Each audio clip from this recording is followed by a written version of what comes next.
हर खबर पर होगी आपकी पकड़। डाउनलोड कीजिए एबीपी लाइव ऐप। और देखिए, इस बिल को लेकर जो बवाल मचा हुआ है और बिल से जुड़े जितने सवाल हैं, जो सवाल उठाए जा रहे हैं, उनके जवाब देने के लिए खुद केंद्रीय कृषि मंत्री हमारे साथ जुड़ गए हैं। नरेंद्र सिंह तोमर साहब, बहुत स्वागत है आपका एबीपी न्यूज पर। मेरा सबसे पहला और सीधा सवाल तोमर साहब यही है कि बिल को लेकर बड़ा कंफ्यूजन बना हुआ है। धन्यवाद सर। बहुत विरोध हो रहा है। सबसे पहले आप इसकी 5 खूबियां क्या गिनाएंगे जो किसानों की जिंदगी बदलने वाला है?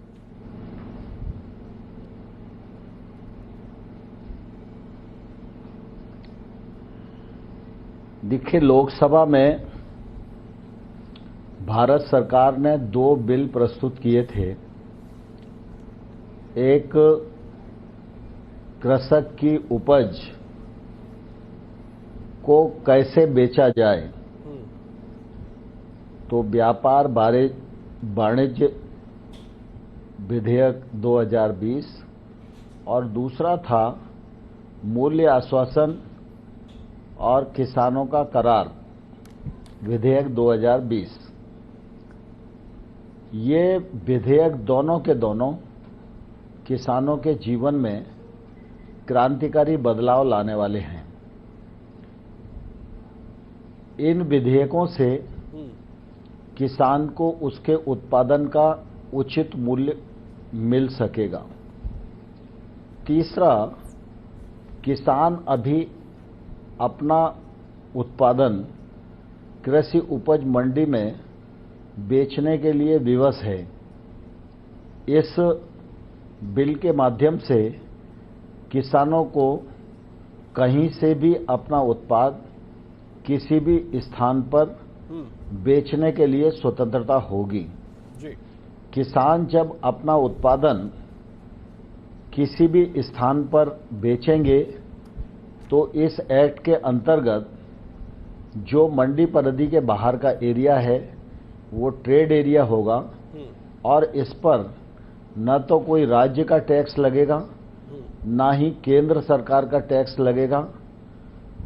और इस बिल में यह भी प्रावधान किया गया है कि जो ओपन ट्रेड होगा उसमें किसान के उत्पादन का भुगतान या तो तत्काल किया जाएगा, और यदि कुछ समय की आवश्यकता होगी तो किसान को तत्काल उसके डिलीवरी की रसीद दी जाएगी, और 3 दिन के अंदर उसका भुगतान व्यापारी को सुनिश्चित करना पड़ेगा। ये प्रावधान कानून में किया है। तोमर साहब, तो फिर विरोध क्यों हो रहा है? क्यों नहीं देश के किसानों को समझा पा रहे हैं? क्यों नहीं आप अपने सहयोगियों को समझा पा रहे हैं? आप लोग, वजह क्या है? किसानों तक जो बात आप अभी बता रहे हैं वो किसानों तक क्यों नहीं जा पा रही है? क्यों वो विरोध कर रहे हैं, सड़कों पर हैं?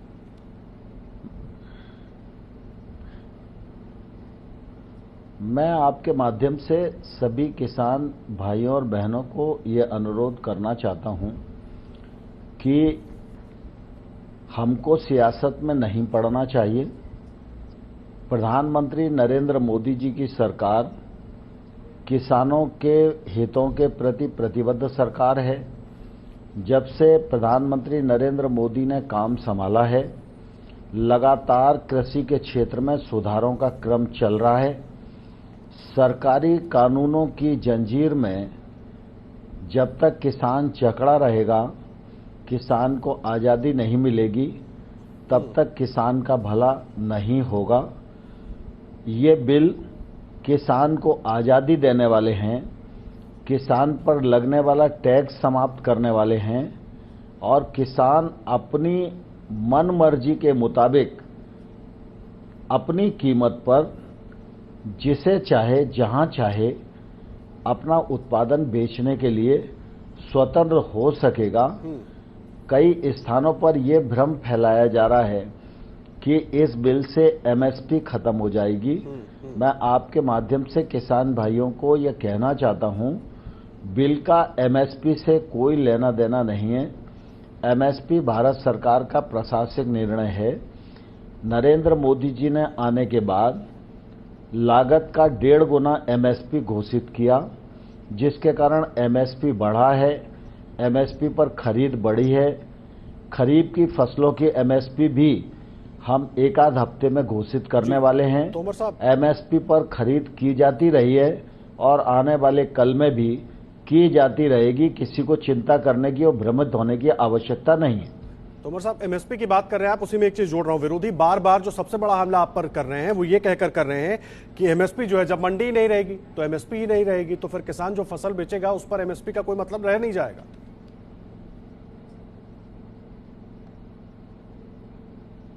देखिए, मैं आपके माध्यम से यह भी क्लियर करना चाहता हूं कि एपीएमसी का जो एक्ट है वो राज्य के भीतर है और वो राज्य सरकार का एक्ट है। इस कृषि उपज व्यापार और वाणिज्य जो अधिनियम बनने जा रहा है यह उसको अतिक्रमित नहीं करता। राज्य का एक्ट अलग है, ये एक्ट अलग है। राज्य का एक्ट मंडी तक सीमित है और वो जब तक राज्य चाहेंगे तब तक रहेगा।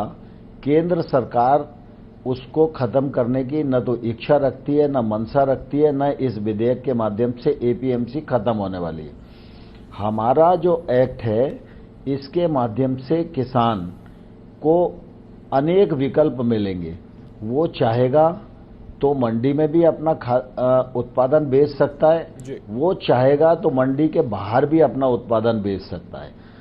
इस विधेयक के माध्यम से अंतर्राज्यीय व्यापार खुलेगा और ये विधेयक तो आज नरेंद्र मोदी जी ने लाने का साहस किया, लेकिन इससे पहले भी चाहे वो मनमोहन सिंह जी प्रधानमंत्री रहे हों तब भी इस प्रकार की बातें चली। नेशनल फार्मर कमीशन की रिपोर्ट आई, उसमें भी ये रिकमेंडेशन थी। स्वामीनाथन साहब ने भी जब अपनी अनुशंसाएं दी तब भी ये रिकमेंडेशन थी और कांग्रेस पार्टी के घोषणा पत्र में भी इन सब चीजों का प्रावधान था। लेकिन आज जब नरेंद्र मोदी जी के नेतृत्व में ये रिफॉर्म किए जा रहे हैं जो किसान की जिंदगी बदलने वाले हैं, किसान के खेत में उत्पादन और उत्पादकता बढ़ाने वाले हैं, निजी निवेश को खेत तक पहुंचाने वाले हैं, छोटा किसान भी प्रोसेसर और निर्यातक से जुड़ सकेगा, एक क्रांतिकारी बदलाव आएगा। तो मुझे समझ में नहीं आता कि राजनीतिक दल इस पर क्यों सियासत कर रहे हैं। नहीं, वो मैं सवाल आपको बताता हूं। सियासत जो हो रही है किन सवालों पर हो रही है? सियासत इन सवालों पर हो रही है कि कीमत तय करने का मैकेनिज्म क्या है। अगर किसान के पास फसल है, क्योंकि आपने निजी क्षेत्र की बात की, तो जब किसान किसी कॉर्पोरेट से डील करेगा तो कीमत तय करने का मैकेनिज्म क्या होगा? जमाखोरी नहीं बढ़ेगी क्या इससे? और कीमत क्या अस्थिर नहीं हो जाएगी? जब माल की अवेलेबिलिटी कम होगी तब क्या कीमत अस्थिर नहीं हो जाएगी?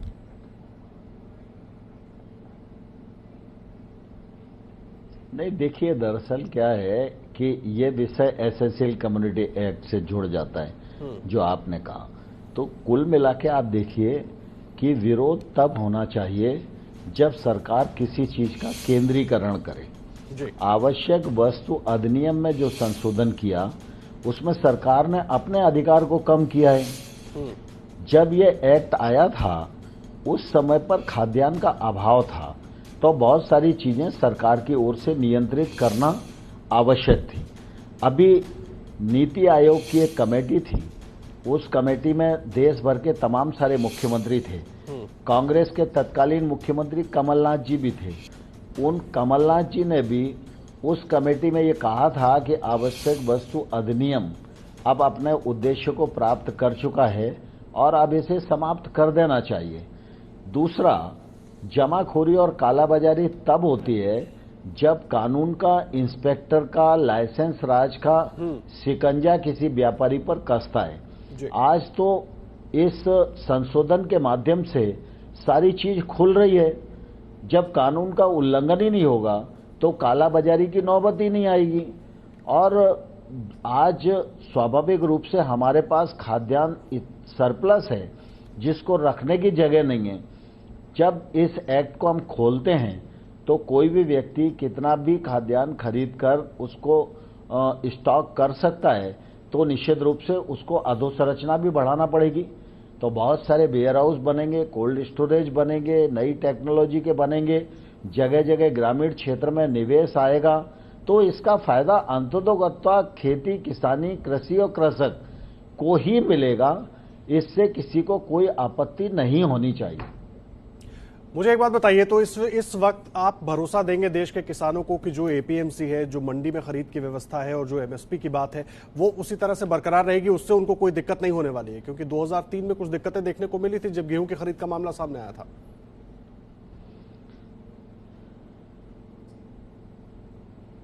मैं आपके माध्यम से संपूर्ण देश के किसानों को बहुत जिम्मेवारी के साथ यह आश्वस्त करना चाहता हूं कि एपीएमसी समाप्त नहीं होगी।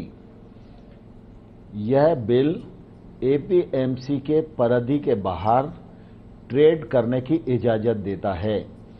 एपीएमसी की परिधि के बाहर जो ट्रेड होगा उस पर कोई टैक्स नहीं लगेगा जी। यह बिल किसान को 3 दिवस के अंदर उसके उत्पादन का भुगतान करने का प्रावधान करता है और इस बिल से एमएसपी का कोई संबंध नहीं है। एमएसपी भारत सरकार का निर्णय है। प्रधानमंत्री जी ने भी कहा है एमएसपी लगातार जारी रहेगी और एमएसपी के मामले में देश के किसानों को कोई शंका नहीं होनी चाहिए। जिस प्रकार से खरीद होती थी, खरीद होती रहेगी। खरीफ की एमएसपी हम 1 सप्ताह के भीतर घोषित करने वाले हैं और जब फसल आएगी तो उसकी खरीद जैसे चलती थी उससे और अच्छे तरीके से चलेगी। मुझे एक बात बताइए, एक जो सबसे बड़ी शंका जताई जा रही है कि किसान तो अपनी फसल राज्य में कहीं भी बेच सकता है। जब अगर वो राज्य में कहीं भी बेच सकता है और उसका अभी भी उसको कोई बड़ा फायदा या अलग तरह का मुनाफा नजर नहीं आ रहा है, तो ऐसे में इस एक्ट से उसकी जिंदगी में क्या बदलाव आ जाएगा?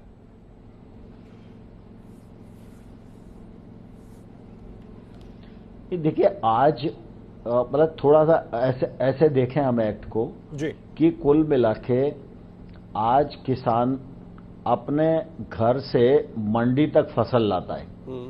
तो मंडी तक फसल लाता है तो परिवहन का खर्चा तो उसे देना ही पड़ता है। दिन भर मंडी में खड़ा होता है तो उसके 24 घंटे जाते हैं। दूसरा, मंडी में जो निश्चित लाइसेंसी व्यापारी हैं वही उसकी फसल की बोली लगाते हैं। अगर बोली कम आती है तो भी किसान मजबूर होकर दिन भर इंतजार करता है और शाम को उसे उचित कीमत मिले न मिले, जो बोली आती है उसी पर उसको बेच के जाने के लिए मजबूर होना पड़ता है जी। क्योंकि अगर वो अपने उत्पादन को वापस ले जाएगा तो फिर परिवहन खर्चा बढ़ेगा, दोबारा फिर मंडी में आएगा तो फिर परिवहन खर्चा उसका लगेगा। ये जो विधेयक आने के बाद किसान अपने खेत से, अपने घर से, संबंधित नजदीक के वेयर हाउस से जहां भी उसकी उपज रखी है वहां से वो एक राज्य से दूसरे राज्य में भी सौदा कर सकता है और मूल्य रोज का रोज देश भर का किसान को मालूम रहे, इसके लिए कृषि मंत्रालय एक मैकेनिज्म बना रहा है। सुबह सुबह हर किसान को इस बात की मालूमात रहेगी कि पंजाब में बैठा हुआ किसान यह मालूम कर पाएगा कि आज कलकत्ता में उसके गेहूं या धान का भाव क्या चल रहा है, हैदराबाद में क्या चल रहा है, पूना में क्या चल रहा है, और जहां पर भी उसके उत्पादन का उचित मूल्य उसे दिखाई दे रहा है वहां के व्यापारी के साथ वो ट्रेड कर सकेगा।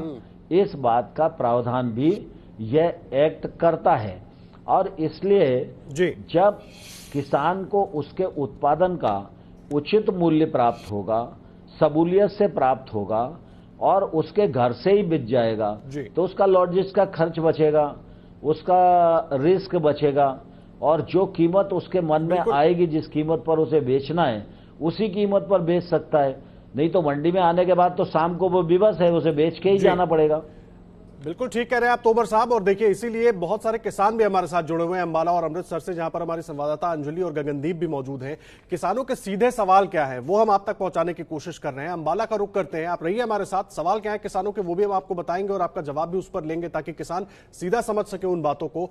अंजलि, क्या कुछ सवाल है वहां पर किसानों के अंबाला से? जी देखिए, अंबाला में डीसी ऑफिस है जहां आज 5वां दिन है ये धरना प्रदर्शन जो चल रहा है और किसान जो यहां पर आंदोलन कर रहे हैं, जो धरना दे रहे हैं, उनकी क्या मांग है सीधे उनसे ही पूछते हैं और वो अपना सवाल पूछ सकते हैं। कृषि मंत्री समझा रहे हैं कि आप लोगों के फायदे के लिए है। आप लोगों को क्या ये समझने में मुश्किल हो रही है या आप लोगों की क्या मांग है ये बताएं। ये जो 3 अध्यादेश लाए हैं वो हम कह रहे हैं, कृषि मंत्री कह रहे हैं वो अलग बात है। वो जो हमारे समझाना चाहते हैं हमारे किसानों को, हम एक ही बात कह रहे हैं, जो आप MSP गारंटी कानून बनाएं और जो व्यापारी कोई भी हमारा माल खरीद के जाए उसकी गारंटी लें भी वो हमारे पैसे हमारी पेमेंट क्या दे देगा। वो एक कानून बना दे। उसके अंदर कानून में हम क्या कह रहे हैं, उसके ऊपर कोर्ट में जा सके, हम FIR दर्ज होनी चाहिए उसके ऊपर, और वो हम उसके ऊपर कल को हमारी पेमेंट लेके दौड़ जा। कोई एक ऐसा कानून बना ले, MSP गारंटी कानून बनाए। MSP गारंटी कानून बनाने की मांग की जा रही। कुछ और किसान भी यहाँ पर हैं। क्या आप लोग इसका जवाब ले लेते हैं अंजलि, इस पर पहले जवाब ले लेते हैं। कृषि मंत्री साहब हमारे साथ मौजूद हैं। तोमर साहब, MSP गारंटी कानून बनाने की मांग कर रहे हैं किसान। उनको ऐसा आश्वासन चाहिए, ऐसा कानून चाहिए कि MSP जो है वो फिक्स रहे, उसमें फिर कोई गड़बड़ ना हो, क्योंकि वो जो मेहनत करें वो बर्बाद ना हो। ऐसा प्रावधान है बिल के अंदर, गारंटी है इसकी। जैसा मैंने पूर्व में भी कहा कि MSP एक्ट का विषय पहले भी कभी नहीं थी और MSP का इस बिल से कोई लेना देना नहीं है। MSP भारत सरकार का प्रशासकीय निर्णय है। उस प्रशासकीय निर्णय के परिणाम स्वरूप MSP थी, MSP है और MSP आने वाले कल में जारी रहेगी। MSP पर जिस प्रकार से खरीद होती रही है वह खरीद होती रहेगी। जहां तक MSP पर खरीद के बाद, क्योंकि MSP पर खरीद एक निश्चित अवधि में होती है और उस अवधि के पश्चात तो मंडी में ही व्यापार होता है, तो MSP की खरीद अलग विषय, वो खरीद होगी ही। लेकिन उसके बाद जो वर्ष भर व्यापार होता रहता है मंडी में, उसके लिए हम लोगों ने प्रावधान किया है कि वो मंडी के बाहर भी हो सकता है। और मैं आपके माध्यम से किसान भाइयों को यह बताना चाहता हूं कि अभी APMC में किसी भी राज्य का ऐसा कानून नहीं है जिस कानून में ये प्रावधान हो कि किसान का भुगतान उसके उत्पादन को खरीदने के पश्चात 3 दिन में हर हालत में कर दिया जाएगा।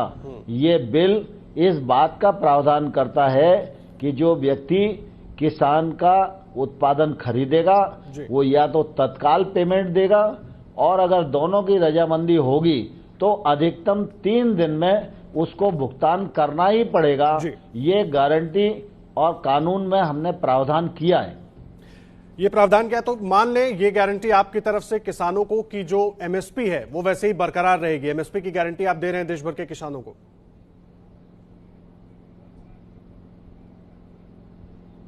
MSP की गारंटी मैं तो खैर दे ही रहा हूं, मैंने लोकसभा के फ्लोर पर भी बोला है और माननीय प्रधानमंत्री जी ने भी पूरे देश को संबोधित करते हुए MSP के बारे में कहा है। और MSP के बारे में जब प्रधानमंत्री जी बोलते हैं तो मुझे लगता है उसके बारे में किसी को कोई शंका होनी नहीं चाहिए।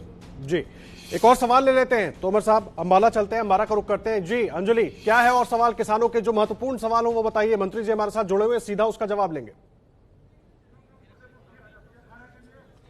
जी बिल्कुल, हम बात करते हैं यहाँ जो किसान ही है। MSP की आपने MSP गारंटी कानून की बात की, वो कहा जा रहा है, कृषि मंत्री की ओर से आश्वासन दिया जा रहा है कि प्रावधान है। इसके अलावा और क्या आप लोगों की समस्या है, क्या आप लोग की मांग? नहीं, सबसे बड़ी समस्या तो यही है कि आप कल चंद्रो देखो, पहले आपकी कैबिनेट मंत्री हैं, आप ही वो NDA की सदस्य थी, उन्होंने इस्तीफा दे दिया। तो इसका सीधा सीधा मतलब जाता है कि कहीं ना कहीं ये कानून किसान मारू है। और मैं कृषि मंत्री जी से पूछना चाहता हूं कि आपने सबसे पहले कहा था कि पहली कलम से स्वामीनाथन रिपोर्ट लागू होगी, पहली मीटिंग में किसानों का कर्जा माफ होगा, ना आज तक वो कर्जा माफ हुआ। 7 साल होने जा रहे हैं सरकार को, आज तक स्वामीनाथन रिपोर्ट लागू नहीं हुई। एक दूसरी बात, आपके पास लोकसभा में बहुमत है, राज्यसभा में आपके पास बहुमत है, तो आप MSP को कानून क्यों नहीं बनाते? हम चाहते हैं कि एक MSP कानून बना दे, जैसे आप 3 अध्यादेश लेकर आए हैं, और उसके बाद एक कानून बनाए MRP, जिसको बोलते हैं मैक्सिमम रिटेल प्राइस। अब जो बड़े व्यापारी होंगे, जो बड़ा वर्ग होगा, वो क्या करेगा? बड़े बड़े व्यापारी सभी जो छोटे व्यापारियों का हो वो उनको मगरमच्छ की तरह हजम कर लेंगे। और उसके बाद क्या होगा कि इन्होंने एक स्टॉक एक्सचेंज को जो खत्म कर दिया है कि स्टॉक आप इतना कर सकते हो।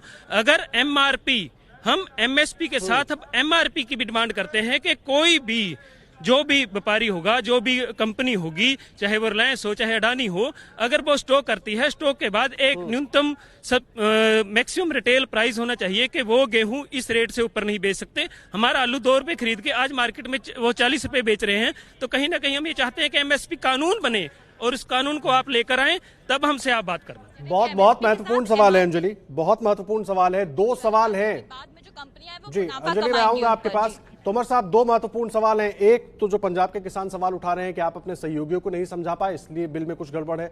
दूसरा, किसान से 2 रुपए किलो कोई सामान ले लिया किसी कॉर्पोरेट ने और वो आगे किस भाव पर बेच रहा है, उस पर तो किसान का कोई हक नहीं रह जाएगा और वो फायदा मुनाफा कमाएगा इस पर।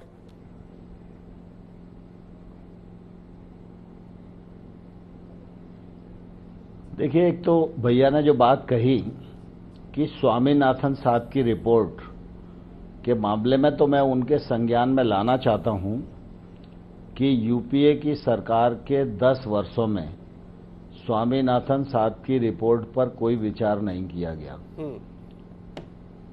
एनडीए की सरकार आई, प्रधानमंत्री नरेंद्र मोदी जी के नेतृत्व में स्वामीनाथन साहब ने 201 रिकमेंडेशन की थी।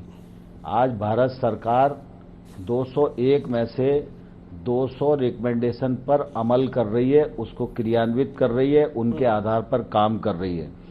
ये जो दोनों बिल आए हैं, ये तीनों बिल ये स्वामीनाथन साहब की रिकमेंडेशन के आधार पर ही हैं। दूसरा, मैं ये कहना चाहता हूं कि हर चीज के लिए कानून नहीं बनता जी। कानून बनाने की प्रक्रिया अलग है और प्रशासकीय निर्णय की प्रक्रिया अलग है। एमएसपी के लिए कानून पहले भी कभी नहीं था, आज भी नहीं है, और इस बिल का एमएसपी से कोई संबंध नहीं है। एमएसपी प्रशासकीय निर्णय है, उसके आधार पर एमएसपी निश्चित रूप से जारी रहेगी। जहां तक किसान का उत्पादन सस्ते में खरीदना और महंगे में कोई प्रोसेसर बेचे, तो वर्तमान परिस्थिति में भी ये असंतुलन है। इस असंतुलन को अगर समाप्त करना है तो उसके लिए इस प्रकार के कानूनी रिफॉर्म अत्यंत आवश्यक हैं। हमने मूल्य आश्वासन बिल भी प्रस्तुत किया है जी।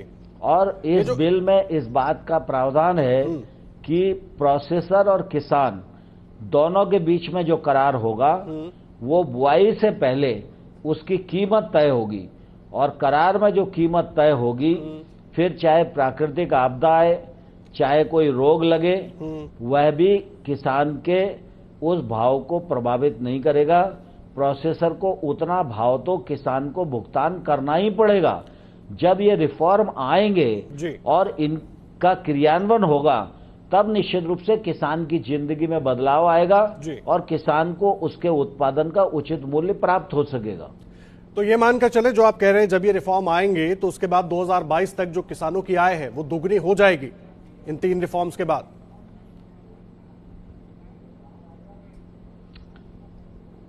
मैं आपको यह आग्रह करना चाहता हूं जी, किसान भाइयों को भी आग्रह करना चाहता हूं।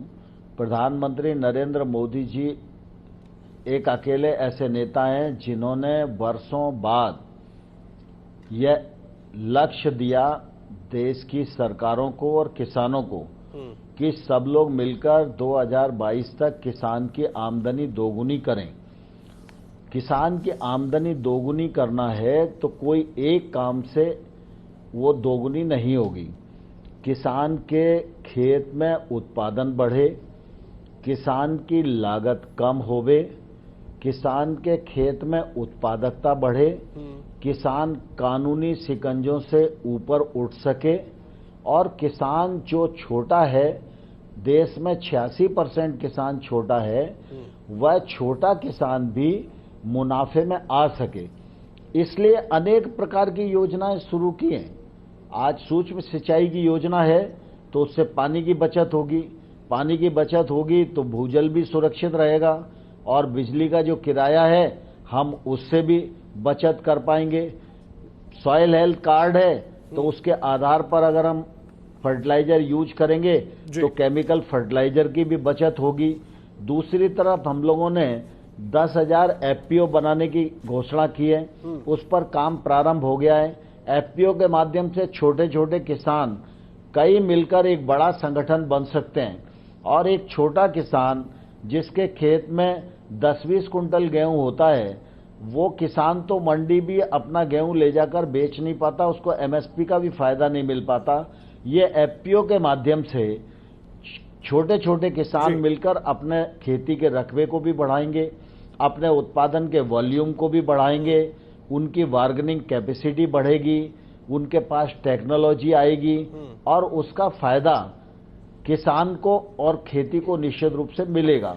और इसके साथ ही आप देखिए कि पूरी दुनिया में पहली स्कीम है PM किसान, जिस स्कीम के माध्यम से अभी तक 93,000 करोड़ रुपया भारत सरकार के खाते से निकालकर किसान की जेब में भेजने का काम प्रधानमंत्री नरेंद्र मोदी जी के द्वारा हुआ है जी। और साथ ही गांव तक इंफ्रास्ट्रक्चर पहुंच सके, गांव गांव में वेयर हाउस खुल सके, गांव गांव में नई टेक्नोलॉजी के कोल्ड स्टोरेज बन सकें, ग्रेडिंग सेंटर बन सकें, प्लेटफॉर्म खड़े हो सकें और जो आवश्यक इंफ्रास्ट्रक्चर है उसके माध्यम से रोजगार का निर्माण हो सके। इसके लिए पहली बार 1 लाख करोड़ रुपए का सीधा निवेश कृषि के क्षेत्र में होना 9 अगस्त 2020 से प्रारंभ हो गया है।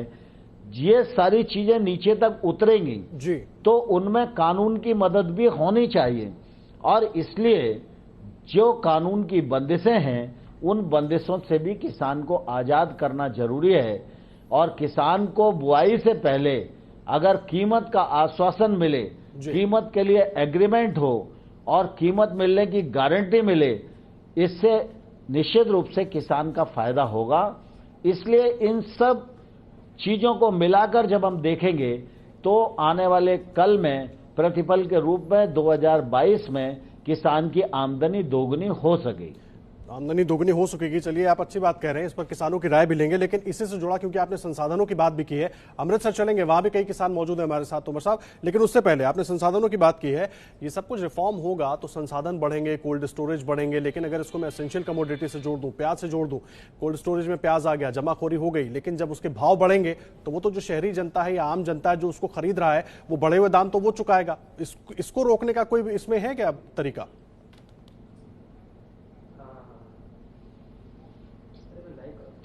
जब किसी भी प्रकार की असीमित कीमतों की बढ़ोतरी होगी तो उसको रोकने का अधिकार केंद्र सरकार के पास है और उसको उपयोग किया जाएगा। इसमें जनता को बिल्कुल भी चिंतित होने की आवश्यकता नहीं। जी, और देखिए अमृतसर में भी किसान जो है वो इस बिल का विरोध कर रहे हैं। क्या उनके सवाल हैं वो भी जान ले रहे हैं। गगनदीप हमारे साथ मौजूद है। गगनदीप, क्या कुछ है अमृतसर के किसानों के सवाल, जो प्रमुख सवाल हो वो बताएं। कृषि मंत्री साहब हमारे साथ मौजूद हैं और सीधा उनसे उनका जवाब लेंगे। एक एक करके सबके सवाल बताएं। जी, अमृतसर में किसान पिछले 7 सितंबर से लगातार प्रोटेस्ट कर रहे हैं, मैं आपको बताना चाहता हूं। और जहां से ही किसानों ने जेल भरो आंदोलन भी शुरू किया था, किसान रोज गिरफ्तारियां देने के लिए जाते थे और अमृतसर के डिप्टी कमिश्नर कार्यालय में 7 सितंबर से ही धरना चल रहा है। हमारे साथ किसान है, कृषि मंत्री हमारे साथ है। MSP के ऊपर कृषि मंत्री ने कहा कि घबराने की कोई बात नहीं, MSP कहीं नहीं जा रही। तो लखविंदर सिंह जी, क्या आपके सवाल है? कृषि मंत्री हमारे साथ है तो महत्वपूर्ण आप उनसे अपने सवाल पूछ सकते हैं। हाँ, कृषि मंत्री जी से हम बोल रहे हैं कि जो आपका हुद्दा है बहुत सत्कारयोग है, परंतु जो सोच है बहुत ही घटिया किस्म की है। क्योंकि MSP राग अलापे जा रहे हैं। 3 महीने से लगातार लोग 3.5 महीने से रोड पे, सड़कों पे, रेलों पे गर्मी सहन कर रहे हैं। ये MSP का क्या मतलब है? जो अगर उसकी फसल की खरीद नहीं है, कोई गारंटी नहीं है। अब MSP तो 23 फसल का MSP तय किया जाता है, परंतु उसके ऊपर जो है धान और गेहूं 2 फसल खरीदी जाती है। अब जो अभी इसी साल में जो है कुछ दिन पहले मक्की का रेट 1850 रुपया जो है MSP है परंतु 600 रुपए से 1000 रुपए तक को बिक्री हुआ है। मूंग का, उर्द का जो है 7000 रुपया क्विंटल है, मगर जब किसान लेके जाता है वो 2,500-3 हजार से ऊपर नहीं लेता। इसकी क्या गारंटी हमको जो है खेती मंत्री साहब तोमर साहब करेंगे कि हम सभी फसलों का जो है वो खरीद की गारंटी करेंगे, और जो उसकी कमी पेशी आएगी कौन भरपूर्ति करेगा? आज तक इसका कोई नहीं। और देखिए एमएसपी नहीं, गगनदीप रहे हमारे साथ, और तमाम किसानों से भी गुजारिश है एक बार आप हमारी तरफ से जरूर करें कि संयमित होकर अपनी बात रखें, संयमित होकर अपने सवाल करें। कृषि मंत्री साहब, केवल धान या गेहूं नहीं, सभी फसलों की गारंटी की बात कर रहे हैं किसान खरीद की।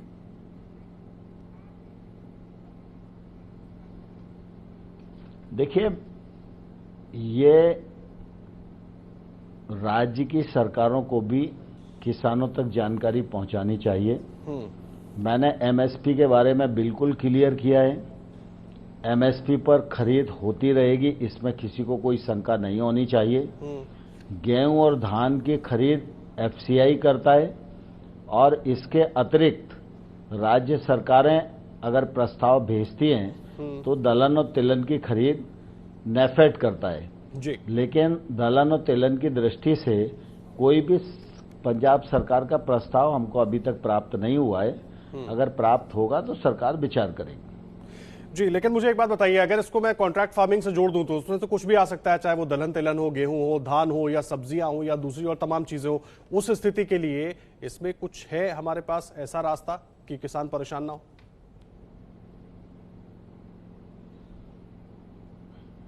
कॉन्ट्रैक्ट फार्मिंग में एक्ट में ये प्रावधान है कि जब फसल का कॉन्ट्रैक्ट होगा तो बुआई से पहले ही एक औसत कीमत करार के भीतर तय होगी जी। और जो कीमत तय होगी वो प्रोसेसर या व्यापारी किसान को देने के लिए कानूनी रूप से बाध्य होगा।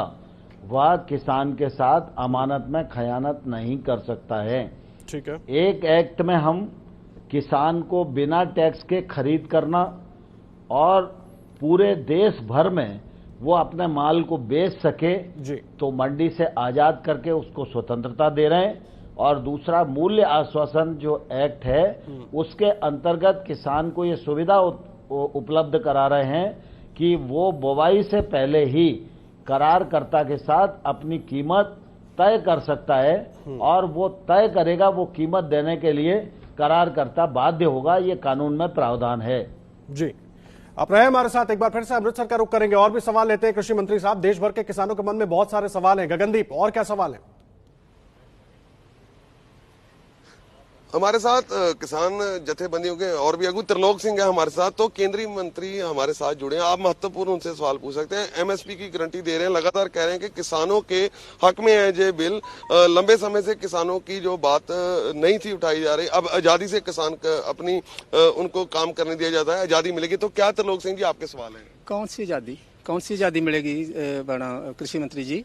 आज़ादी तो पहले हमने 70 साल पहले आज़ादी का सुना था कि हमें आज़ादी मिलेगी, पर आज़ादी तो अभी तक नहीं मिली। हम तो सड़कों पर रोड़ रहे हैं 7 तारीख से लेकर आज तक। कभी डीसी दफ्तर, कभी अपना पुलों पे, कभी रेलों पे, कभी कहीं। अभी हम बैठे नहीं और ना बैठेंगे। ये मोदी जो साढ़े नाल कर रहे हैं। एतराज क्या है, सवाल क्या है, पूछिए। तो हमें जो किसानों को उजाड़ा जा रहा है, कहाँ भी बेचेंगे हम फसल? जहाँ मर्जी बेच लो, कहाँ बेच लेंगे हम? हमारी फसल है कि हम छोटे जिम्मेदार हैं, 5 एकड़ से कम मतलब ज्यादा है हमारी, तो 5 एकड़ से कम वाला आदमी कहाँ जाएगा? वो तो बिका हुआ है पहले, मतलब आड़ती से बिका हुआ है। तो किसानों का सवाल है कि जो छोटे किसान है जिनकी जमीन 5 एकड़ से कम है, तो सरकार लगातार जो कह रही है कि छोटे किसानों की चिंता ज्यादा है कि छोटे किसान का आखिर क्या होगा। कृषि मंत्री साहब, बहुत अहम सवाल है। आपने भी कहा कि देश में ज्यादातर 86% जो है वो छोटे किसान हैं, उनकी चिंता सबसे ज्यादा और सबसे गंभीर है। उनका क्या होगा इस रिफॉर्म के हिसाब से अगर देखें तो वो सबसे ज्यादा चिंतित नजर आ रहे हैं।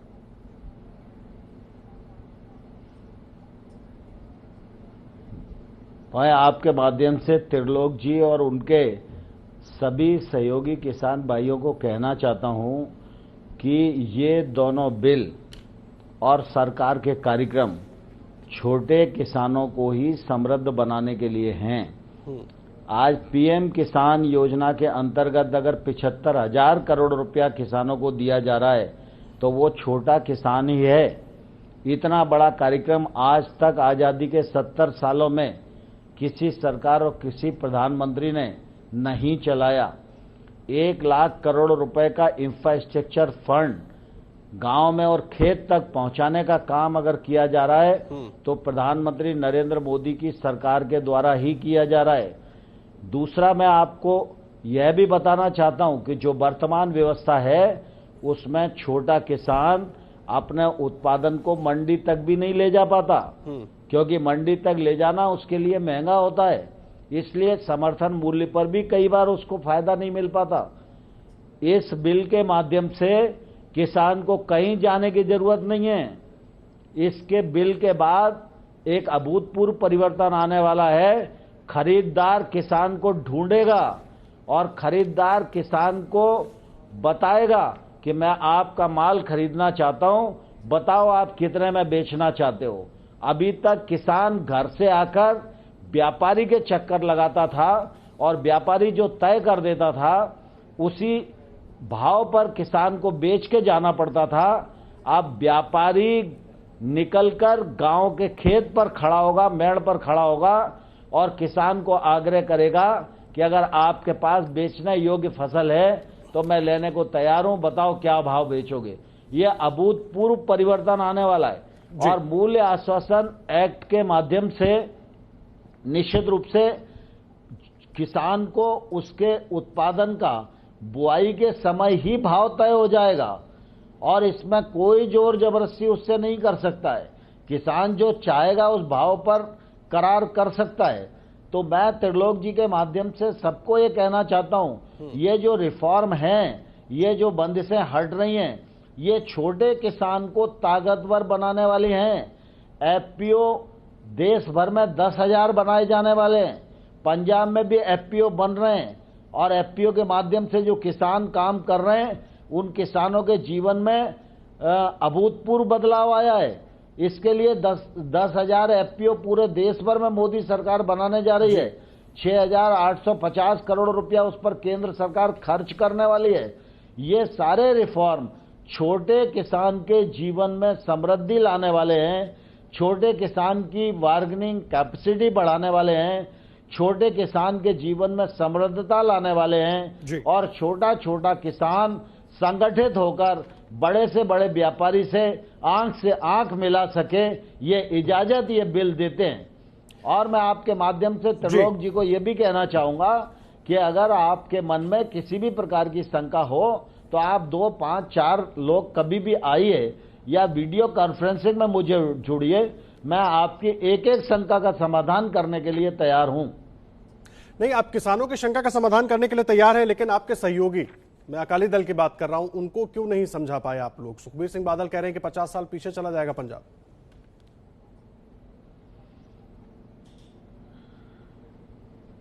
मैंने आपको कहा ना कि मैं इस बिल के बारे में जब बात करूंगा तो सियासत के बारे में बात नहीं करूंगा। जी चलिए ठीक है, लेकिन जाते जाते मुझे एक छोटा सा जवाब देके जाइए। आपने 2 आश्वासन दिए, एक तो एमएसपी की गारंटी है, यह दुर्भाग्यपूर्ण है जी। और किसानों के मामले में जो दल सियासत करते रहे उस 2 बातें कही आपने, एक एमएसपी की गारंटी को लेकर जो दल सियासत करते रहे उसी के कारण किसान आज दुरावस्था के दौर से गुजर रहा है।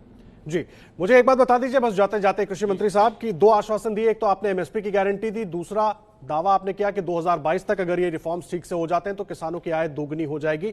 बस एक छोटा सा सवाल, अगर कोई कॉर्पोरेट किसान से 10 रुपए में कुछ लेकर होल्डिंग करता है, बाद में 25 रुपए में बाजार में बेचता है, उसके लिए मैकेनिज्म क्या होगा? कानून कैसे काम करेगा?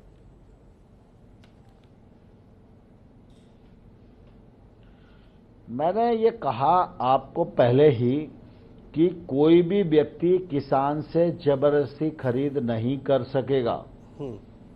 पूरे देश भर का जो भाव है वो रोज सवेरे किसानों के पास होगा और किसान को जहां उसके उत्पादन का उचित मूल्य मिल रहा है उसी स्थान पर, उसी राज्य में जिसे वो चाहे उस व्यक्ति को जितनी कीमत पर चाहे उतनी कीमत पर बेचने की ये बिल स्वतंत्रता देता है। कोई भी बड़ा घराना न तो किसानों का शोषण कर पाएगा, न किसानों को किसी अधिकार से वंचित कर पाएगा।